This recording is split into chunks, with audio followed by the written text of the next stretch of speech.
আমাদের রাজ্য সরকার মুসলমানদের ঘরে বড় প্ল্যান করে প্রসাদ খাইয়ে মুশরিক কাফের বানাবার প্ল্যান করেছে।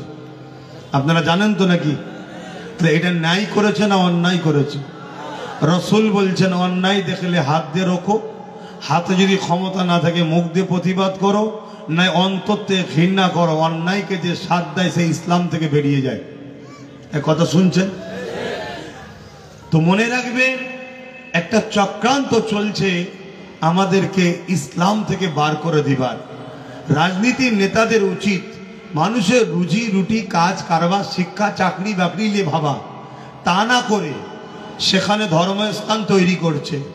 তারপরেও চলো তর্কে যাচ্ছি না, আমাদেরও ট্যাক্সের টাকা রয়েছে, মুসলমানের টাকায় ধর্মস্থান তৈরি করে সেখানে তারা ধর্ম করবে কি করবে না সে তাদের ধর্মের বিষয়। আমি তারপরেও ইখতিলাফে যাচ্ছি না, তর্কে যাচ্ছি না, কিন্তু আমার ধর্মে যেটা হারাম অবৈধ নিষেধ সেই জিনিস আপনি রেশনের মধ্যে খাইয়ে আমাদেরকে মুশরিক কাফের বানাতে চাইছেন।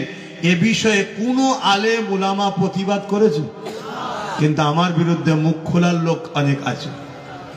তাহলে ভাবতে হবে এরা ভাড়াটিয়া কাজ করছে, এরা ভাড়াটিয়া কাজ করছে। আর এই জন্যে বলবো, এই সকল যারা করে বেড়ায় এদের থেকে সতর্ক সাবধান থাকুন।